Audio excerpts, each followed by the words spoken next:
Education is the most powerful weapon by which you can change the world. जिन्हें south Africa का महात्मा गांधी कहा जाता था, स्वर्गीय नेल्सन मंडेला जी ने ये कोट कहा था। नेल्सन मंडेला का मानना था कि शिक्षा ही एक ऐसा हथियार है, एक ऐसा अस्त्र है जिससे आप इस दुनिया में परिवर्तन ला सकते हैं। आज शिक्षा को लेकर हमारे समाज में कैसा माहौल है? बच्चों के जो पेरेंट्स हैं उनके बीच क्या माहौल है? इसे लेकर आज हम आपके सामने आए हैं। मैं डॉक्टर शिव कुमार मित्तल और मेरे साथ खुशबू आपका दी अलबेला में स्वागत करते हैं। बच्चों को लेकर खुशबू, पेरेंट्स काफी ज्यादा सजग हो गए, कुछ एक्स्ट्रा ही सजग हो गए। इनको लगने लगा है कि जो बच्चे हैं ये बच्चे हमारी रिस्पॉन्सिबिलिटी से ज्यादा हमारी असेट है। क्या मानना है आपका? क्या लगता है आपको? बिल्कुल सही आप बोल रहे हैं सर कि आजकल बच्चों को मतलब पेरेंट्स ने ना एक तो ओवर केयर हो गई है कि हाँ चलो ऐसे जो चीज़ें वो मांग रहे हैं हर चीज़ प्रोवाइड करना सारी। मेनली क्या होता है कि हम लोग सोचते हैं पेरेंट्स से जब भी आप मिलोगे पेरेंट्स को ये रहता है कि हमारा बच्चा ऐसा होना चाहिए, हम उसे वो हर चीज मिलनी चाहिए। ओवर केयर भी आजकल पेरेंट्स दे रहे हैं। ओवर केयर भी है। और जैसे स्कूल में बच्चे जा रहे हैं, अगर स्कूल की बात करें हम स्पेसिफिकली, तो बच्चों को स्कूल में भेजा जा रहा है तो एक अच्छी मशीन बनाने के लिए आई थिंक मुझे लग रहा है पेरेंट्स भेज रहे हैं। जैसा लगता है कि हम स्कूलों में आजकल जो देख रहे हैं, हम सोसाइटी में आजकल जो देख रहे हैं, पेरेंट्स के अंदर जो एक क्यूरियोसिटी रहती है जानने की कि हमारा बच्चा जो बनाना था हमें उसमें कितना बन चुका है और कितना बचा है, इस बात पर ज्यादा उनका जोर रहता है। ये सोच रहे हैं कि हमें ऐसा बनाना है और जो चीज हम सोच रहे हैं वो होना ही होना चाहिए।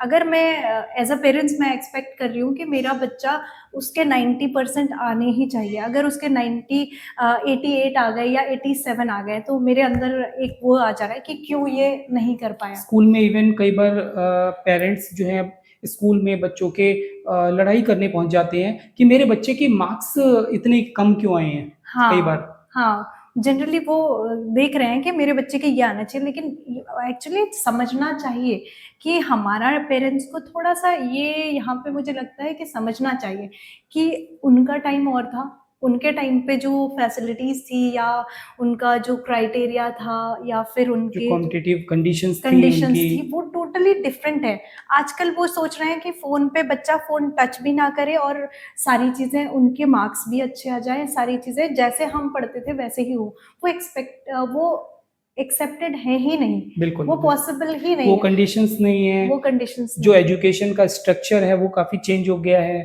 अब उस समय जो बात करें फॉर्मेलिटीज कम थी, ठीक है, फॉर्मेलिटीज बहुत ज्यादा हो गई हैं और एक तरह से एजुकेशन अभी बच्चे की अगर एस्पेक्ट से बात करें वहां तो हम सोचते ही नहीं है बच्चा क्या फील कर रहा होगा। बच्चा क्या फील कर रहा होगा, मेन मोटिव हमारा होना चाहिए कि बच्चा एक्चुअल में क्या फील कर रहा है, क्या वो बनना चाह रहा है, क्या वो अगर उसके कम मार्क्स आ रहे हैं क्या वो हमारा फोकस केवल मार्क्स है या हमारा ये है कि उसको अच्छा इंसान बनाना।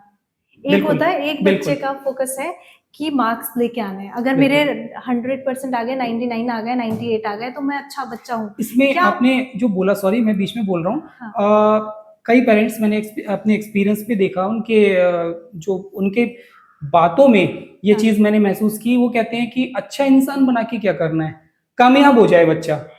ये उनका यही रहता है कि मेरे बच्चे के इतने आ जाएंगे, जबकि कहीं किसी जॉब में ये नहीं है। अगर आपके 90% हैं, आपके स्किल्स नहीं है, आप एक्सप्रेस नहीं कर पा रहे हो तो आप यू आर नथिंग। बिल्कुल, अगर आप डॉक्टर हैं, आप सीए हैं, ठीक है, तो भी आप कई बार होता है कि आपकी जो सैलरी है बहुत अच्छी नहीं है, आप जॉब में हैं। कई लोग ऐसे हैं जो मैकेनिक हैं और वो इलिटरेट हैं लेकिन उन्होंने अपनी वर्कशॉप बना ली है। तो स्किल पर तो बिल्कुल डिपेंड करता है बहुत कुछ।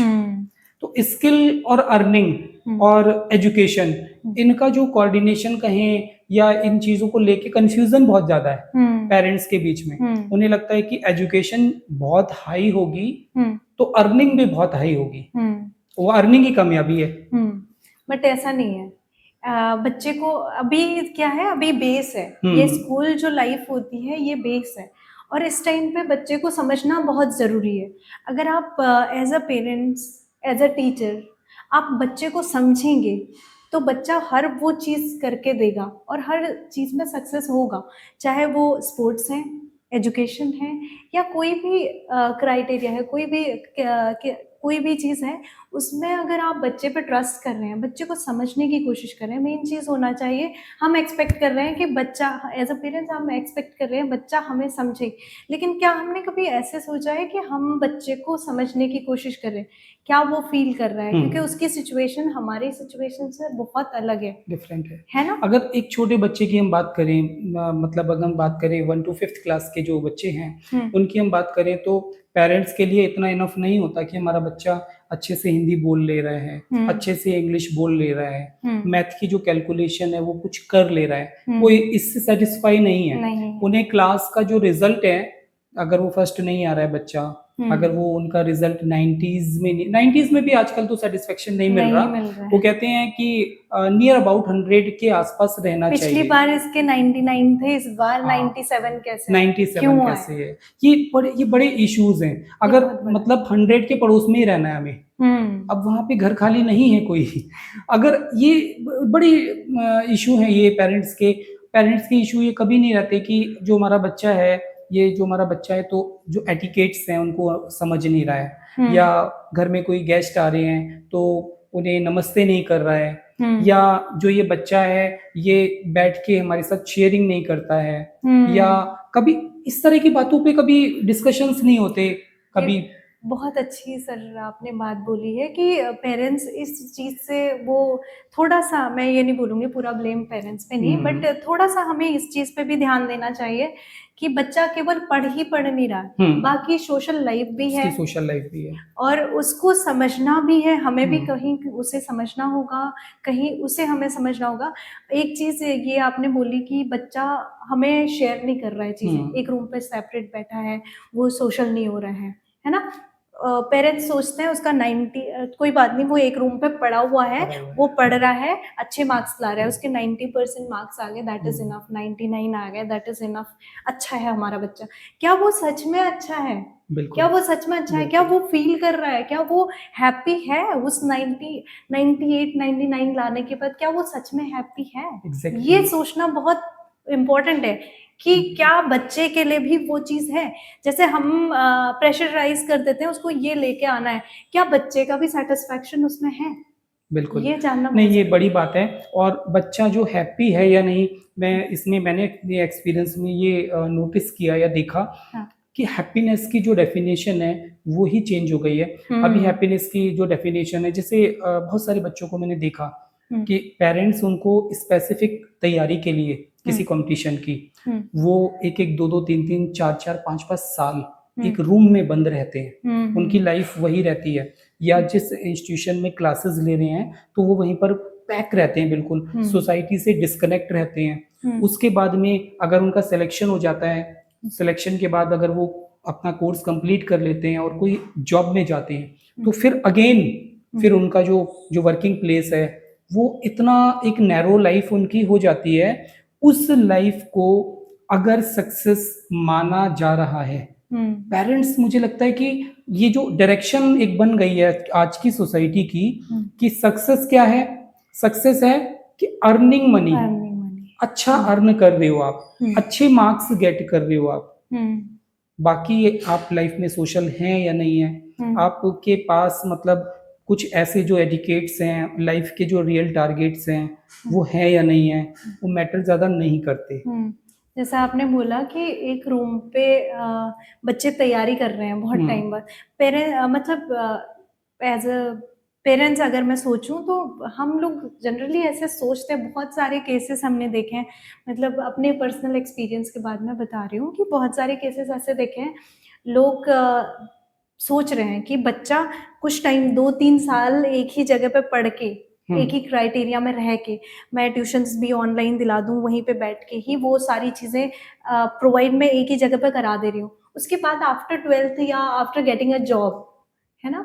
तो बच्चा क्या हो जाएगा, सोशल हो जाएगा, कैसे हो जाएगा नहीं होगा। अगर उसका डेली हमारे एक-एक स्टेप्स से हम सीख रहे हैं सोशल पहले होना भी। पहले आपको याद होगा हम दादाजी के पास, दादी जी के पास पास बैठ के बैठ के। कहानियाँ सुनते थे, हाँ, ठीक है? उनके साथ हम खेतों में जा रहे हैं, हाँ, उनके साथ उनके वर्किंग प्लेस पर जा रहे हैं, उनसे मार्केट जा रहे हैं कोई चीज़ें खरीदने के लिए। हाँ। लॉट्स ऑफ चीज़ें थी जिनसे कनेक्शन बचपन से बनता था, वो बंद हो गया। वो बंद हो गया। अब जो फैमिली है न्यूक्लियर होना शुरू हो गई। हुँ, अभी जो पेरेंट्स हैं उसमें ज़्यादातर तो दोनों ही वर्किंग में रहते हैं। हुँ, तो और अगर वर्किंग में नहीं है तो उनको इंतज़ार होता है बच्चा आने वाला होगा, फिर ट्यूशन का टाइम है फिर उससे। ट्यूशन के वो टाइम पैक है लाइफ उसकी। वो पैक है। दादाजी, दादी जी, नाना-नानी इनके लिए टाइम नहीं है, हुँ, रिलेशंस के लिए टाइम नहीं है, हुँ। इमोशंस के लिए टाइम नहीं है। इमोशन। तो फिर कैसे वो मतलब कोई कोर्स तो होता नहीं है, हुँ, इमोशन का कोर्स नहीं होता, हुँ। सोसाइटी में कैसे रहना है इसका कोई उसका स्पेसिफिक कोर्स नहीं है। स्कूल में जा रहा है, इवन स्कूल में भी वो एक लिमिटेड टाइम के हुँ, लिए मतलब सेट है, यहाँ से ये करना है, होमवर्क करना है और हाँ, सारी चीज़ें करना है, तो एक लिमिटेड रहता है। ऊपर से इस सब के साथ-साथ उसने उसके अपने जो सपने हैं या फिर अपनी जो खुशियाँ हैं, वो कहीं खो जा रही हैं। खो जाती हैं, बल्कि उसकी डेफ़िनेशन ही बदल जाती है, उसे उससे लगता है यही खुशी है। अब ये चेयर मुझे मिल जाएगी, हाँ, ये जॉब मुझे मिल जाएगी, ये हाँ, यही अचीवमेंट होगा। हाँ। लाइफ़ में अचीवमेंट, सक्सेस इनकी डेफ़िनेशन हुँ, हमारी सोसाइटी में ये बन गई है। हुँ, तो आज कहीं न कहीं जो पेरेंट्स हैं, वो बच्चे जो हैं, बच्चों को रिस्पॉन्सिबिलिटी से ज़्यादा एसेट समझने लगे हैं। समझने लगे हैं। और ये एक बड़ा भ्रम है। मुझे हुँ, लगता है कि हुँ, ये हुँ, भ्रम है हुँ, कि बच्चे एसेट नहीं है, रिस्पॉन्सिबिलिटी है। हाँ, क्योंकि आप सोसाइटी को हुँ, अपने बच्चे के रूप में एक ऐसा प्रोडक्ट, एक ऐसी चीज़ देने जा रहे हैं, हुँ, जो कल के दिन पूरी सोसाइटी पर अपना इम्पैक्ट डालने वाला है। हुँ, ना सिर्फ़ आपकी फैमिली पर, बल्कि पूरी सोसाइटी पर। हुँ। तो अब वो एसेट है या रिस्पॉन्सिबिलिटी है, इसका बैलेंस कैसे बनेगा? ये हुँ। पेरेंट्स मुझे लगता है कन्फ्यूज़न में है आज। हाँ, एक्चुअली मतलब बीइंग अ टीचर मैंने एक चीज़ मैंने भी गौर करी है लाइक स्कूल में होता है हमारा भी एक रिस्पॉन्सिबिलिटी कि हुँ, हमें इतने इतने टाइम पे ये चीज़ें करवानी है। तो हम क्या करते हैं जनरली जैसे अभी कुछ ऑफ हो गया कुछ डेज़ का तो हमें क्लासेस लेनी है, हम हुँ, ऑनलाइन क्लासेस ले रहे हैं या हम वर्क दे रहे हैं। उसके बाद हम पूछ रहे हैं कि क्यों नहीं वर्क हुआ? एक्चुअली पहले मैंने मतलब मेरा पर्सनल मैं एक्सपीरियंस हुँ, शेयर कर रही हूँ कि पहले मैंने देखा कि मैं बोल रही हूँ कि क्यों नहीं ये हुआ हुँ, और उन्हें पनिशमेंट दे दिया। मैंने उनकी बात नहीं सुनी बच्चे की। अगर मैं बच्चे की बात नहीं सुन रही हूँ और सीधे पनिशमेंट दे रही हूँ, क्योंकि अभी बच्चा इतना कैपेबल नहीं है कि वो बता पाए सीधे कि मेरा एक्चुअल में ये प्रॉब्लम है, हुँ, थोड़ा डर रहता है बच्चों में। ऐसे ही पेरेंट्स के लिए भी रहता है। तो मैंने देखा, मैंने एज़ अ मतलब अभी मेरा मैं उनसे कनेक्ट कर सकती हूँ मतलब ज़्यादा गैप नहीं है बिल्कुल। स्टूडेंट्स और मुझ में। तो मैंने देखा कि एक्चुअल में मुझे समझना चाहिए कि प्रॉब्लम क्या है? जब तक हम प्रॉब्लम नहीं समझेंगे सॉल्यूशन नहीं निकलेगा। हुँ, तो मैंने इंडिविजुअली सबसे पूछा हुँ, कि एक्चुअल में इनका क्या प्रॉब्लम है?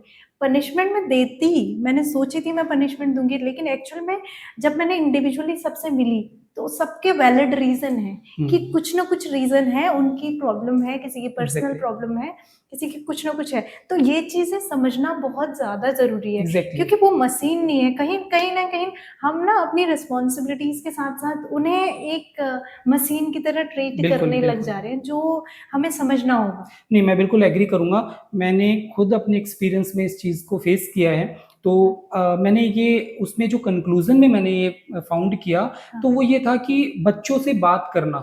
हाँ। जब बच्चों से बात की जाती थी और उनसे पूछा जाता था, "आज बताओ क्या मन है तुम्हारा?" हुँ, आज तो उनका जो एक रियल में जो निकल के आता था ना कन्क्लूज़न, हुँ, मैंने अपने एक्सपीरियंस में ये देखा, ये मुझे मिला हुँ, कि वो बच्चे जिनसे आपका कनेक्शन बना, हुँ, तो वो बच्चे कनेक्शन के बाद में खुद उनको ये कहना पड़ा, वो खुद उन बच्चों ने कहा कि हमें ये सब्जेक्ट पढ़ने में मज़ा आ रहा है। मज़ा क्योंकि आया। वो किताबी ज्ञान नहीं रहा, हुँ, वो कहीं न कहीं प्रैक्टिकल लाइफ़ से जुड़ा हुँ, और उन्हें पता चला कि इसमें 100 आउट ऑफ 100 मार्क्स लाना ही ज़रूरी नहीं है, नहीं है। इसको सीख लो। हुँ, ठीक है कि आप एग्ज़ाम में कई बार कई बच्चों के साथ क्या प्रॉब्लम थी, कुछ ऐसे स्टूडेंट्स भी मिले मुझे मेरे एक्सपीरियंस में, जो बहुत अच्छे ब्रिलिएंट थे। हुँ, लेकिन क्या था कि उनका ना जो डिलीवरी थी, हुँ, जो एग्ज़ाम में उनकी आंसर शीट है, उस पर जो डिलीवरी थी, बहुत अच्छी नहीं थी। वो हुँ, थोड़ा-सा कभी टाइम मैनेजमेंट उनका प्रॉपर नहीं हो पाता था, तो वो अच्छे मार्क्स से थोड़ा सा पीछे रह जाते थे, बट उनकी एक्सपर्टीज तो नहीं खो गई।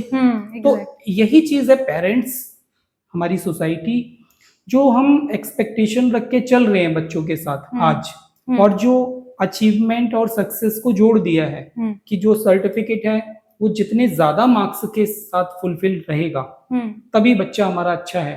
तो वो थोड़ा मुझे भी लगता है कि ये किस तरफ जा रही है सोसाइटी हमारी, और जो बच्चे हैं वो क्या करेंगे आने वाले कल में। हाँ, वही मैं कह रही हूँ ना, एक बच्चों के साथ कनेक्शन टीचर का भी और पेरेंट्स का भी होना बहुत जरूरी है। आप समझोगे तभी जब आप बच्चे से पूछ रहे हो, आपने सारी चीजें प्रोवाइड कर दिया, आपने वाईफाई कनेक्शन लगा दिया, आपने सारा लैपटॉप दे दिया उसको, फोन दे दिया, पढ़ना है बस, बस पढ़ना है तुम्हें, पढ़ना है। और हमें लगता है एज अ पेरेंट्स हमारा रिस्पॉन्सिबिलिटी खत्म हो गई है, हमने सारी चीजें उसे दे दी हैं।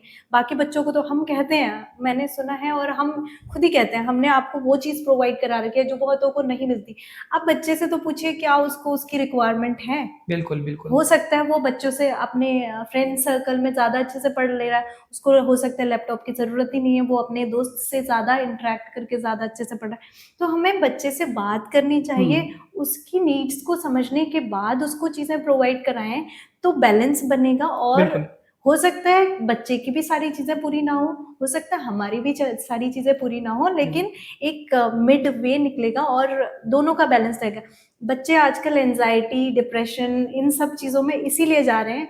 एज अ पेरेंट्स हम सोच रहे हैं हमने उसको सारी चीजें प्रोवाइड करा दी, एज अ टीचर हम सोच रहे हैं हमने कोर्स कंप्लीट करा दिया, हमने वर्क करवा दिया क्लास में, that is enough. That is not enough actually. बिल्कुल ठीक कह रहे हो आप। एंजाइटी आज के टाइम में मेरे कई नोन हैं, ऐसे केसेस हैं, पेरेंट्स हैं, बच्चे हैं जो एंजाइटी के शिकार हो गए। तो एंजाइटी बहुत बड़ी चीज हो गई आज के टाइम में। पहले क्या था कि एक बच्चे के पास वैरायटी थी, परिवार से ही उसको वैरायटी मिलती थी कि उसके पास रिश्ते बहुत सारे हैं घर में, उनसे बात कर रहा है, उनके साथ रह रहा है, कि बुआ जी हैं, चाचा जी हैं, ताऊ जी हैं। तो वो एक फैमिली होती थी, जो जॉइंट फैमिली होती थी। तो उस बच्चे के पास बहुत सारी वैरायटी थी। एंजाइटी जैसी चीजों को जगह का मौका ही नहीं मिलता था। तो वो आज बच्चा जो सिर्फ पढ़ाई, स्कूल, ट्यूशन, पेरेंट्स की एक्सपेक्टेशन, सोसाइटी की एक्सपेक्टेशन, और उसके बाद वो जो बच्चा है उसके अंदर भी जो चीजें डेवलप हो रही हैं वो, तो उनका जो मिक्सचर है वो सोसाइटी के लिए क्या बन के आता होगा या क्या होता होगा, ये इस तरफ कोई शायद ध्यान नहीं दे रहे हम लोग बहुत ज्यादा। और आगे आने वाले समय में ये कितना हेल्पफुल या हार्मफुल रहने वाला है, ये बड़ी चीज है। तो मुझे भी लगता है कि पेरेंट्स का जो ये पार्ट है, सोसाइटी का जो ये पार्ट है बच्चों को लेकर, चाहे वो छोटे बच्चे हों, चाहे वो बच्चे उस स्टेज में हो जब उन्हें एक स्ट्रीम चूज करनी है। स्ट्रीम चूज में मैंने अपने एक्सपीरियंस में ये फाइंड किया, ज्यादातर पेरेंट्स डिसाइड पहले करके रखते हैं। और इवन अब तो आजकल बच्चे 9th और 10th क्लास में तुम्हें साइंस में अच्छे मार्क्स लाने हैं। पेरेंट्स का कंसर्न ही यही रहता है कि आपके अच्छे मार्क्स हैं, बच्चे के अच्छे मार्क्स हैं तो साइंस उसको मिल जाएगी। एक बार बच्चे से पूछिए क्या वो सच में इंटरेस्टेड है उस चीज में, उसका गोल क्या उसमें है, क्या इंटरेस्ट है, वो नहीं। अगर आपके अच्छे परसेंट है आपको साइंस लेनी है। कई बच्चे ऐसे हैं, मैं जानता हूँ जिन्होंने मेडिकल के लिए कि उनका सिलेक्शन नहीं हो पा रहा, नीट में अच्छी रैंक नहीं आई है अगर, तो उनके 1, 2, 3, 4, 5 ड्रॉप आउट उनके मैंने देखे कि वो इतने साल तक उसकी तैयारी और उसके बाद में एंजाइटी, डिप्रेशन, इसका शिकार होना, ये बड़ी चीजें हैं। ये हमारी सोसाइटी में जो एक अच्छे टैलेंटेड लोग प्रोड्यूस हो सकते थे, उनको रोकने के लिए बहुत बड़ा बैरियर है। मुझे लगता है बैरियर इतना बड़ा बैरियर है कि इसको क्रैक करना चाहिए, इसको दूर करना चाहिए, रिमूव होना बहुत जरूरी है। पेरेंट्स अगर ये डिसाइड करके बैठे हैं, मैं आपको बताऊं कई बार ऐसे बच्चों से मैं मिला जो 9th या 10th क्लास 10th के एग्जाम की तैयारी कर रहे हैं, अभी कुछ महीने बचे हैं, तो उनसे बातचीत में कभी पता चला बेटा क्या चल रहा है, कुछ नहीं, तैयारी अच्छी चल रही है और साइंस लेनी है तो मार्क्स अच्छे लाने हैं। तो ये वाला मैं कंसर्न देखता था बच्चों का, तो मुझे लगता था कि ये क्या है, बच्चे का पहले से डिसाइड है कि मुझे साइंस लेनी है, जबकि 10th के एग्जाम बच्चा दे रहा है, सारे सब्जेक्ट उसके पास अभी अवेलेबल है, उसके बाद उसको मौका मिलेगा सोचने का, बट अब नहीं है ऐसा।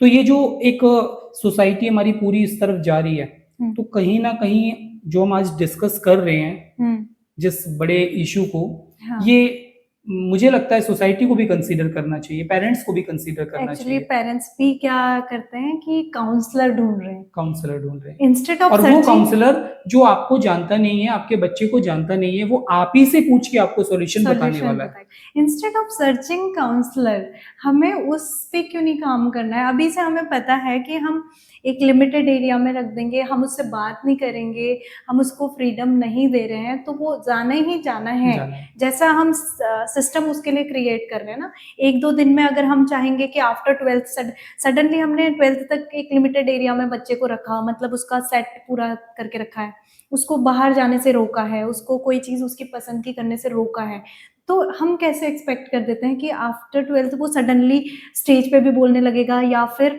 सडनली वो एकदम से सोशल हो जाएगा? बिल्कुल बिल्कुल। इस पे ना मैंने 2 तरह के केसेस देखे जिसमें पेरेंट्स ओवर केयर करते हैं कुछ बच्चों की, सब कुछ अवेलेबल है। इवन मैं 10th क्लास 9th क्लास या 11th 12th तो खैर है ही, बच्चों के पास बड़े लग्जरियस जो कुछ चीजें हैं जो नहीं होनी चाहिए।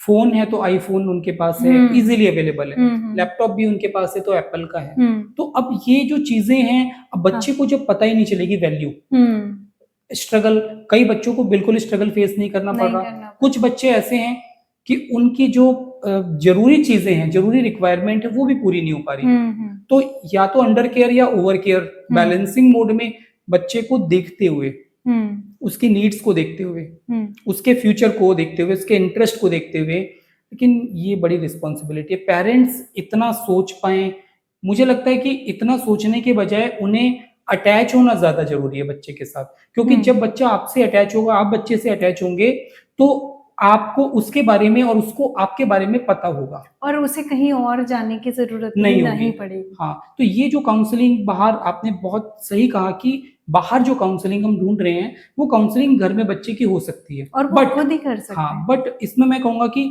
कुछ पेरेंट्स, मैंने ऐसे केसेस देखे, टेक्निकल फील्ड की काउंसलिंग वो भी खुद ही कर देते हैं पेरेंट्स।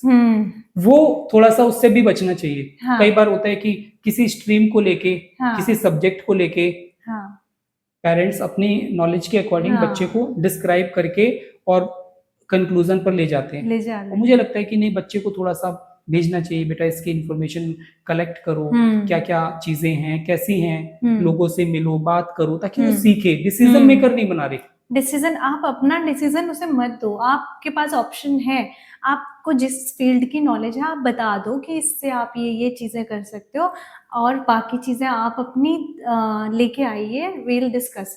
आप डिस्कस करिए उसके बारे में, फिर उसके इंटरेस्ट के हिसाब से फाइनल डिसीजन बच्चा ले, नहीं बिल्कुल, तो वो बेटर डिसीजन हो पाए। नहीं, तो ये चीज बिल्कुल ठीक है। हम एक तरह से इसमें कंक्लूजन में कह सकते हैं कि ये जो इशू है जिसके बारे में आज हम डिस्कस करने बैठे, क्यों बैठना पड़ा, क्योंकि हम अपने सराउंडिंग में हर रोज मैनी टाइम्स हम इसको देख रहे हैं, फेस कर रहे हैं, लोगों के अंदर देख रहे हैं, बच्चों के अंदर देख रहे हैं। तो जो इस तरह की चीजें हैं, तो पेरेंट्स को, सोसाइटी को, इवन जो एजुकेशनल इंस्टीट्यूशंस हैं, उनको ये सोचना पड़ेगा, और कहीं ना कहीं कोई एक ऐसी डेडलाइन बनानी पड़ेगी कि जिसको एजुकेशन के नाम पे क्रॉस ना किया जाए बच्चों के फेवर में।